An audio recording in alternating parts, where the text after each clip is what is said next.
being able to come here and see my kids make friends, because that was one of the big things I worried about when I homeschooled was my kids aren't going to have any friends, and just to come here and see them build relationships here and just to step out of their comfort zone a little bit.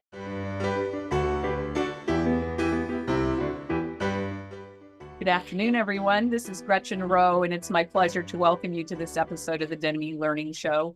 We're excited today to have a conversation about co-op learning and about small group learning. I have three lovely ladies here today who are going to talk to you about their experiences, and perhaps you can see yourself fitting in the frame for a co-op experience. Maybe you're in a co-op now and you want to improve that experience, or maybe it's something you haven't yet considered. We're going to talk about a lot of things. I'm really looking forward to this conversation, and I'd like these ladies to introduce themselves. Ladies? Hi, I'm Lynn. I founded and co-founded and run our group with my husband. Our group is called Secular Liberty Homeschoolers.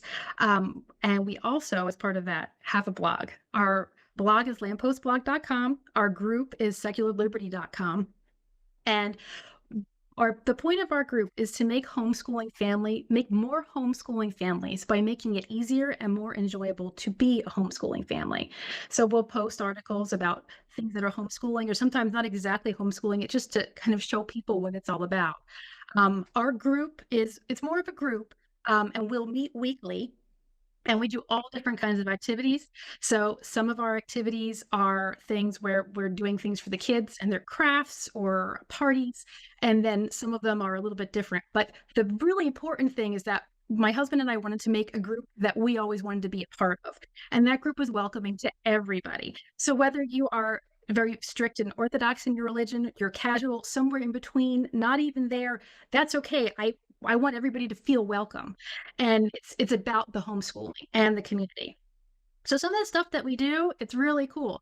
We have crafts that the kids will do, and they're on display at a local museum for the holidays or just for celebrating different times of year.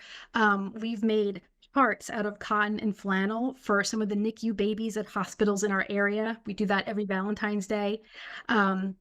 We've done field trips with some local schools for all about marine biology and sea life. We do, I feel like I'm leaving things out. We do lots and lots of fun things. Oh, we work with retirement homes in the area too. So the kids will do talent shows. We have a Christmas show coming up, just a lot of outreach. And I'm trying to make sure that we can provide the children in our group with experiences that they may not otherwise be able to have. So we're very thankful for the group, and I'm very thankful for you, Gretchen, to have us. So thank you very much. Been director of our co-op for the past 2 years. We meet every Tuesday from August through the end of April, and we offer classes for 1st through 12th grade. And we try to provide just a way for moms to come together and help each other. Some moms are stronger in certain different areas of academics, so they take over the roles of teaching those classes. And then at the same time, we just provide a social aspect for the children, just to be able to come around and be around other homeschoolers and make friends and hang out. And we have field trips we offer throughout the year. We have a drama department, and we usually put on plays in the fall and the spring. And then we also have, last year, we had a mom and dad step up to teach archery, and that's available for the kids. So we're very thankful their community that is provided through our co-op. My name is Mindy. I'm the founder and director of Catoosa Homeschool Co-op in North Georgia, just outside of Chattanooga, Tennessee. We've been around for 22 years. There's a lot of different homeschooling groups in our area. So the intent when we started was to kind of meet a different need than the other groups in the area. The other groups were more supplemental as far as kind of doing the things that Lynn was talking about, like field trips and crafts and, community service type things. And they were very just community minded, very inclusive, that sort of thing. And our intent was to build a Christian co-op with like-minded people that focused more on academics. And we focused on the academics for two reasons. We realized that a lot of moms didn't necessarily want to sacrifice a day if it wasn't going to benefit their homeschooling academic journey. And also we wanted to lift a load off of, I say the moms, but I recognize that dads homeschool too now. But we wanted to lift a load off of them as far as what they were teaching at home. And so we have our teachers are all from our families for the most part. We have a few that we've kind of through the community met a mom here or a professional there that wants to come in and teach our some different classes. But it's mostly moms and dads that teach the academic classes. We focus on science and history because those are pretty easy to do multi-group. At this point now in our journey, after 22 years, we actually have everybody is a different, if you're in kindergarten, you're only with kindergartners. If you're in fifth grade, you're only with fifth graders. But when we started, we had multi-groups. So we had K through 2, 3rd through 5th. And so those are just the subjects that are easiest to do with, multi-levels. And we leave reading and writing and arithmetic for most of the parents to do at home, because those are so individualized, so fundamental that they can focus on those. And science and history, that's more cyclical, they're going to get through the course of hopefully their time with us at the co-op. And just like Tammy said too, we're a co-op, we're designed for the family. Ultimately, the kids love to come, they do their school. That's not necessarily the favorite part of the day for them. They get to socialize with their friends, and it's a consistent opportunity for them to meet with their friends, and they always have the same people there, as opposed to community gatherings. It might be, well, Bobby's there this week, but next time around, he's not there. So they have those consistent friendships. And honestly, lunch is their favorite part of the day. We have a little snack shack where they get to go through the lunchroom and buy their lunch if they want to, and, trade the goodies and all that stuff. But also, we're there for predominantly the moms, because it is typically the moms that are doing the bulk of the homeschooling. But the moms come together. I've had so many say, I thought I was joining co-op for my kids, but in actuality, it was something that I needed, because I needed the community and the connection even more than my kids did. And the only reason I'm still homeschooling today is because of the community that I have here, that I can go to, cry with, laugh with, and really just bond with. So that's the, kind of the gist of our co-op and what we do and what our main vision is.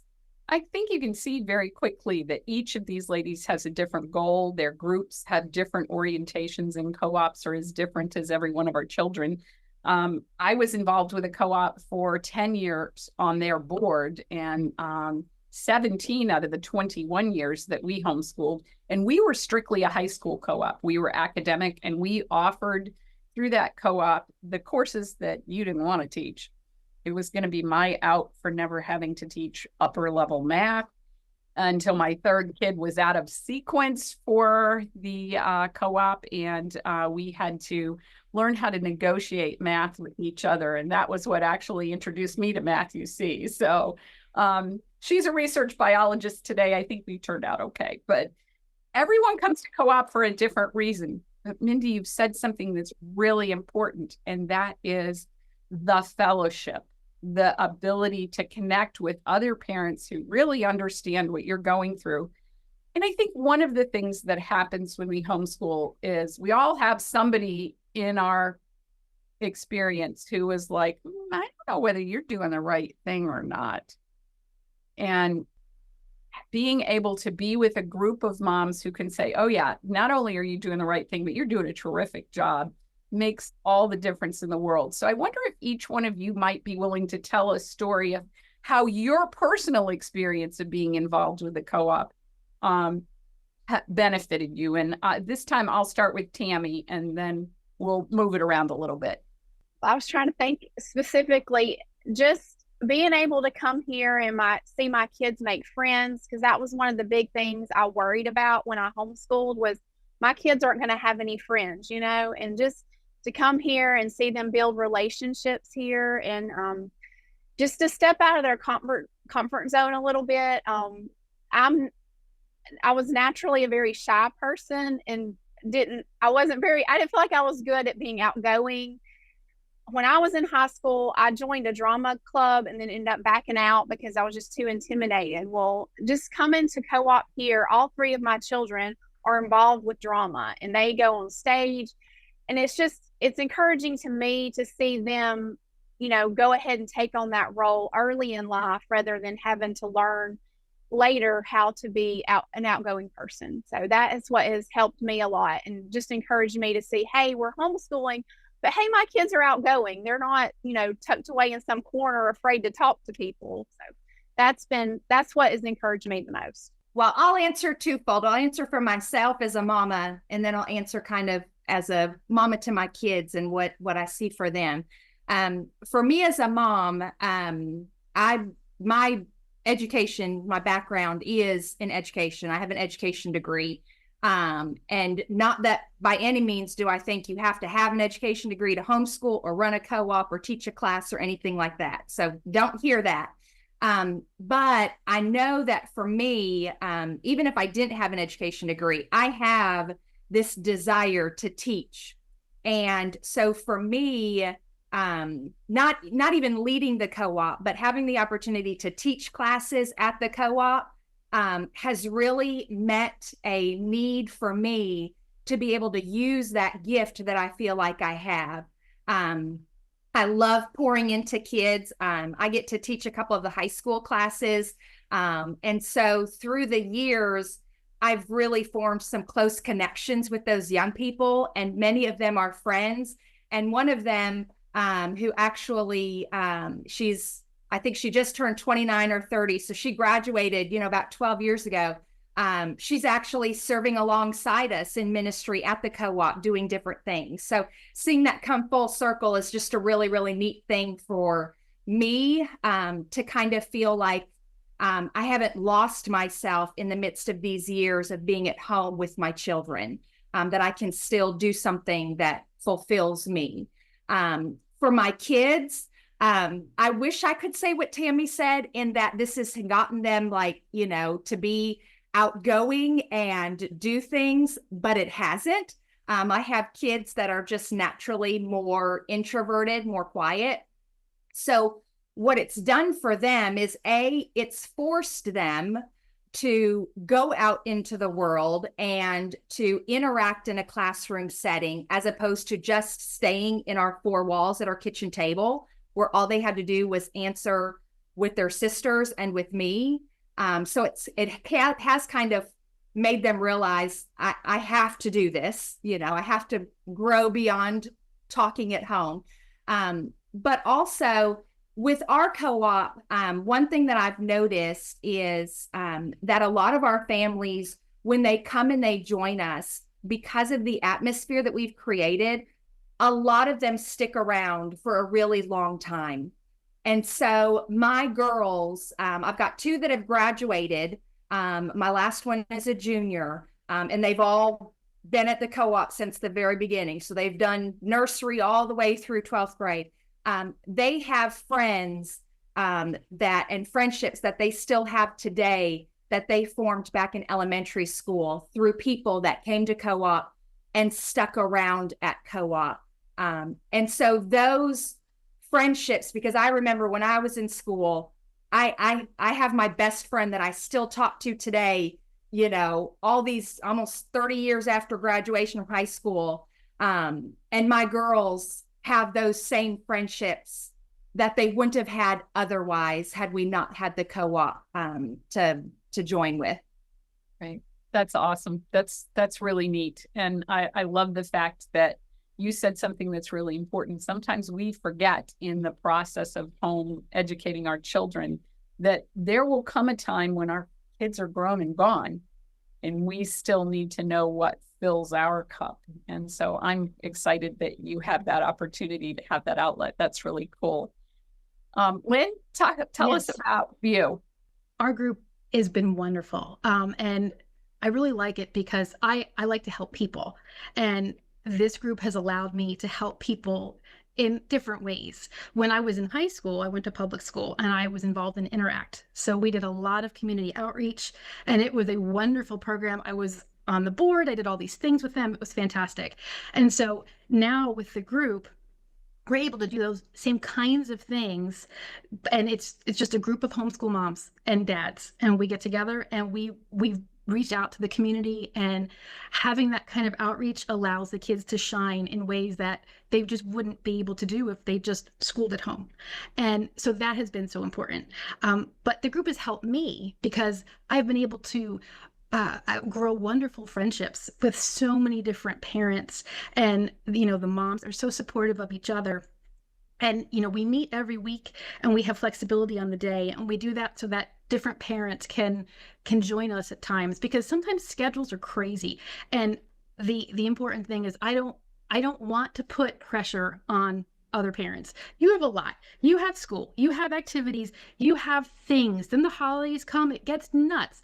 There is no need for elaborate signups and doing all the things, because it's about just getting together. And if all we do is a park play date, sometimes that's all you really need.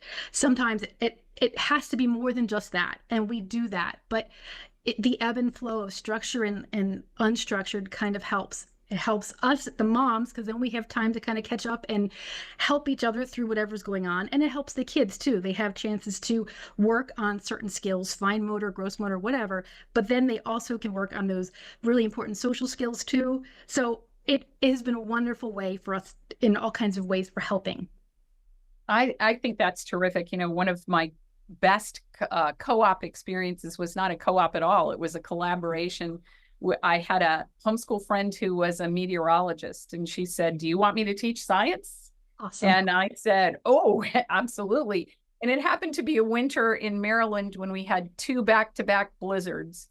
And being able to study the sky and figure out, okay, what's going to happen was an amazing experience. And my kids then were like 8, 6, 4, but they still now 38, 35, 32 talk about that experience and the memories that they made there. So I think you ladies have all said how co-op has affected you affirmatively, but how that experience has enriched both your lives and your students' lives.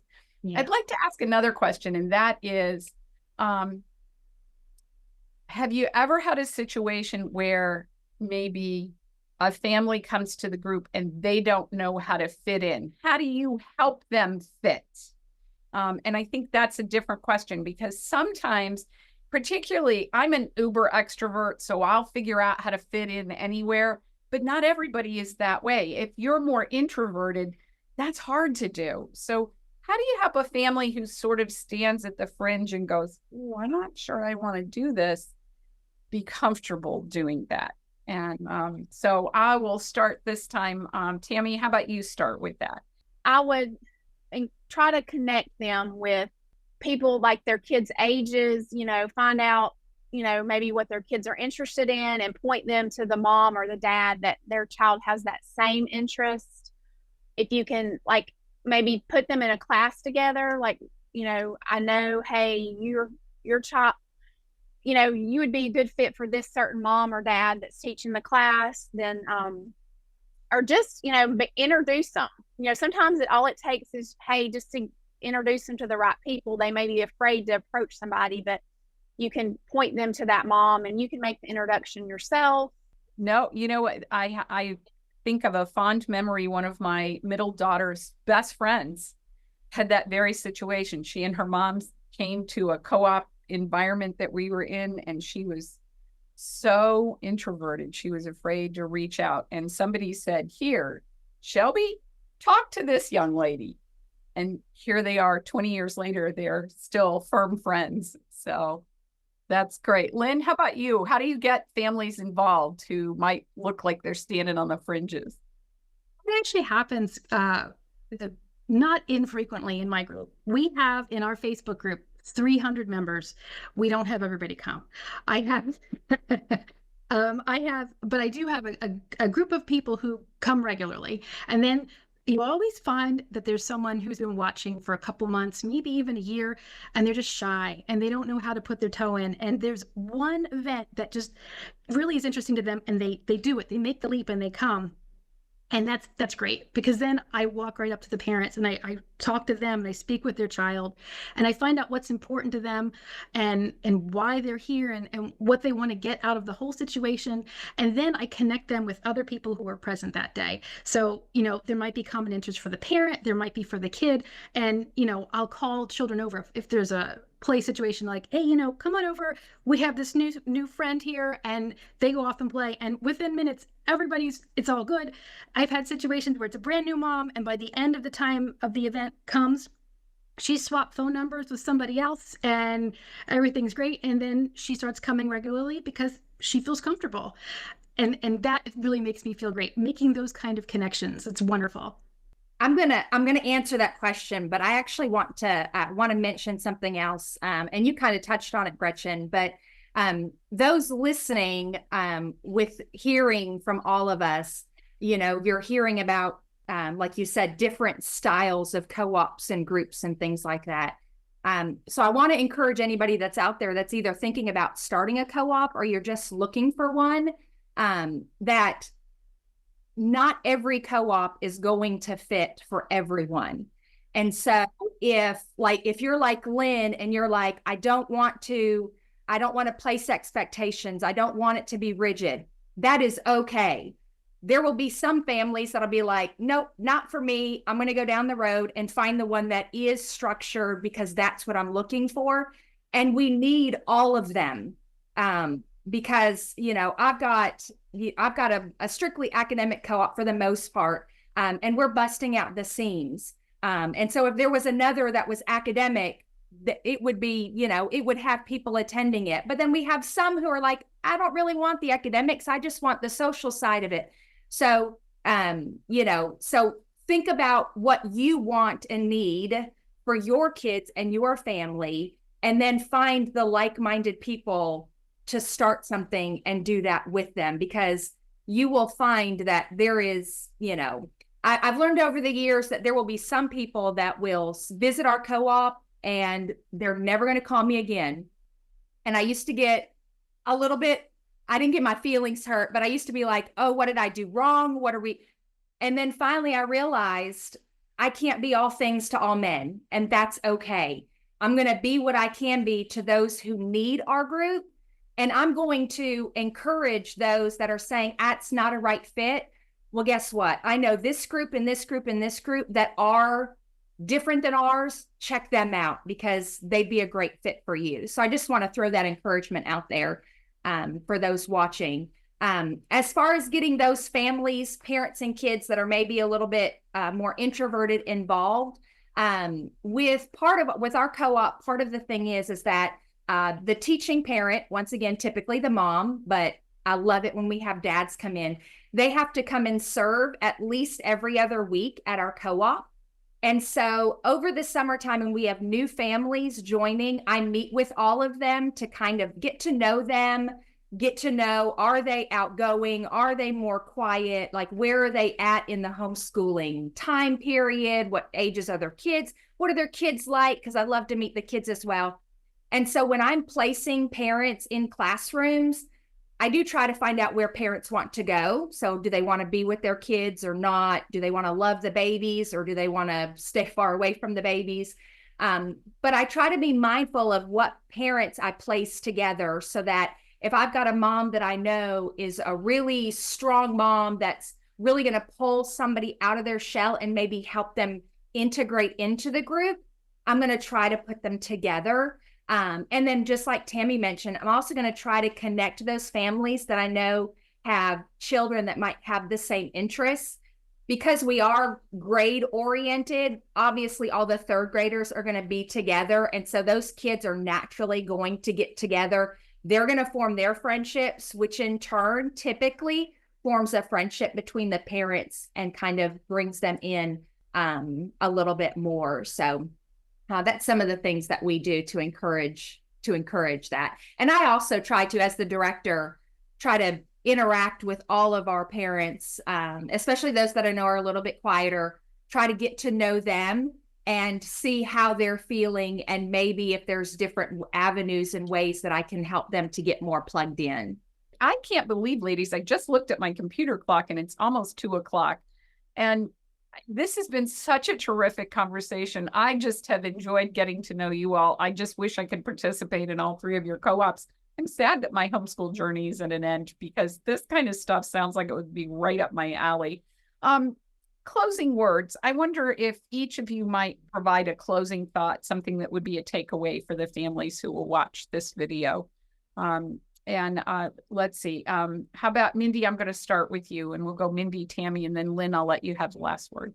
I think my closing thought would be this, that if you have a desire and you want to start a homeschool group, do it. There is a need for it, and you can do it. You don't have to be super qualified. You just have to have a heart to do it.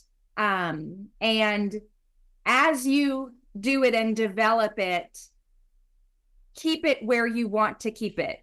You know, you can grow it to be huge. And with that comes joys and comes sorrows and comes a lot of extra stuff that you may not want. So start it and just take it as far as you want to go, and know, like I said in the beginning, you will not be all things to all people. So just be you, have your group be what your group is, and stay true to that. Don't try and bend to what other people want you to be. I would say, just to step out on faith, and it will benefit you. I have seen how it benefits my children to be involved in a group. We started small when my kids were young at a small co-op, and we've kind of grown from that into where we're here, like I said, all day, every Tuesday, and it has benefited me greatly. I've just to have classes that my kids can attend, and field trip opportunities. And I would just say, if it's not working for you and whatever you're doing, then find something that is. It could be a library group, it could be a Bible study that you go to, just something to see your kids be involved and to teach them accountability to someone else other than you. Because, like Gretchen said, real world, you're going to have to get up and go, and they're not going to care that you don't feel the best today or you've had a bad weekend. So I think it's really important to teach your children responsibility to be accountable to someone other than yourself. And also, just to give you opportunities to see how other homeschoolers are living their life. And you may learn things and see things that you didn't even know about, but that you're exposing them to other areas. So thank you for the time you've given me. That's terrific. I love the fact that you said that it's important for us to expose our kids to situations other than ourselves. Yeah. Lynn? Yeah, so much of what Mindy and Tammy doing, I think is wonderful. And, the fact that our groups are so different is a great thing. I think there should be all different kinds of groups, because different families have different wants and different needs. And that's exactly why we need more homeschool groups. There are certain things that people who are watching this video will be able to bring to their community, to their area, that nobody else would be able to do. And it's important that they feel empowered to do it. So, absolutely. I think it's wonderful. And there's so many good things for you, for your family, for your community. You'll make great friends. It is wonderful. There is definitely a need. And thank you, Gretchen. I do appreciate this. I really appreciate all 3 of you for taking an hour out of your co-op day, for your homeschool day. Tammy, for stepping away for the co-op for an hour to share this time with us. I think this has been a really rich experience. And I thank you, ladies, so much for the time that you have spent. This last hour has been incredibly rewarding for me. And I know it'll be a game changer for a bunch of families. So thank you all so much for sewing into the lives of so many homeschoolers. Thanks again for joining us. We're glad to be a part of your educational community. You can help us grow our community even more by rating, reviewing, and subscribing to the show wherever you may be hearing this. Don't forget that you can access the show notes and watch a recording at demmelearning.com/show or on our YouTube channel. We'll see you again next time. Until then, keep building strong foundations for lifelong learning.